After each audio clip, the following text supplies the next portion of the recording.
നമസ്കാരം. ഇന്ന് നമുക്ക് രാശിചക്രത്തിലെ 4-ാമത്തെ രാശിയായ കർക്കിടകം രാശി ലഗ്നമായി വന്നാൽ എന്തെല്ലാമാണ് ഫലങ്ങൾ എന്നതിനെക്കുറിച്ച് മനസ്സിലാക്കാം. പുണർദം നക്ഷത്രത്തിൻ്റെ 4-ാം പാദം, പൂയം, ആയില്യം എന്നീ നക്ഷത്രങ്ങൾ ഈ രാശിയുമായി ബന്ധപ്പെട്ടിരിക്കുന്നു. കർക്കിടകം രാശിയുടെ അധിപൻ ചന്ദ്രനാണ്. കർക്കിടക ലഗ്നത്തിൽ ജനിച്ചവർ നല്ല പ്രസന്നമായ മുഖഭാവത്തോടു കൂടിയവരും ബുദ്ധിശാലികളുമായിരിക്കും. ഇവർ കഠിനാധ്വാനികളും അതുപോലെ പെട്ടെന്ന് ശോഭിക്കുന്ന സ്വഭാവക്കാരും ആയിരിക്കും. നിശ്ചയദാർഢ്യവും ചുമതലാബോധവും കൂടുതലുള്ള ഇവർ ഔദ്യോഗിക രംഗത്ത് ശോഭിക്കുന്നതായിട്ടാണ് കണ്ടുവരുന്നത്.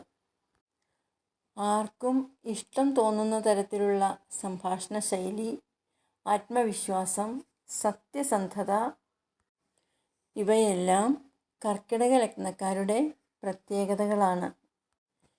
ഇങ്ങനെയൊക്കെയാണെങ്കിലും ചിലപ്പോഴൊക്കെ അഹങ്കാരികളായിട്ടും തോന്നാറുണ്ട്. ഇവർക്ക് ശത്രുക്കളിൽ നിന്നും ദോഷാനുഭവങ്ങൾ ഉണ്ടാവാനിടയുണ്ട്. 5, 10 എന്നീ ഭാവങ്ങളുടെ ആധിപത്യം വഹിക്കുന്ന അല്ലെങ്കിൽ കേന്ദ്ര ത്രികോണാധിപനായ ചൊവ്വ കർക്കിടക ലഗ്നക്കാർക്ക് യോഗകാരകനാണ്.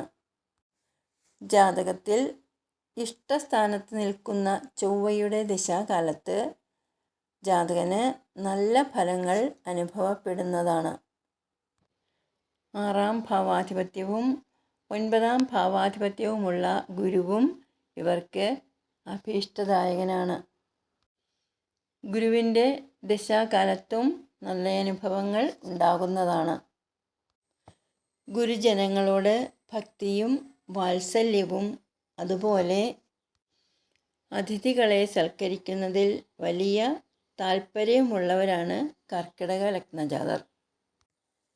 ഇവരിൽ കൂടുതൽ പേർക്കും ജോലി സംബന്ധമായോ മറ്റേതെങ്കിലും കാരണത്താലോ തങ്ങളുടെ ജന്മസ്ഥലം വിട്ട് ദൂരെ താമസിക്കാൻ ഇടവരുന്നതാണ്.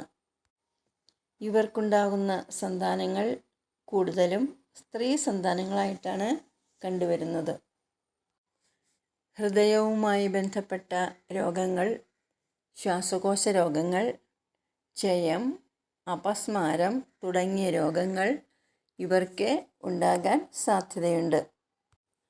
കർക്കിടകം ലഗ്നത്തിൽ ജനിച്ച സ്ത്രീകൾ പൊതുവെ ഈശ്വരവിശ്വാസികളും വളരെ മൃദുവായി സംഭാഷണം ചെയ്യുന്ന സ്വഭാവക്കാരുമായിരിക്കും. കൂടാതെ മറ്റുള്ളവരെ സഹായിക്കുന്നതിൽ താൽപ്പര്യമുള്ളവരുമായിരിക്കും. മാത്രമല്ല ഭർത്താവിനും കുട്ടികൾക്കും വേണ്ടി അല്ലെങ്കിൽ കുടുംബത്തിനു വേണ്ടി എന്ത് ത്യാഗവും സഹിക്കുന്നവരായിരിക്കും ഇവർ. ഇവയൊക്കെയാണ് കർക്കിടക ലഗ്നത്തിൽ ജനിച്ചവരുടെ പൊതുഫലങ്ങൾ. ഈ അറിവ് ഇഷ്ടമായാൽ ഒന്ന് ലൈക്ക് ചെയ്യുക, ഷെയർ ചെയ്യുക.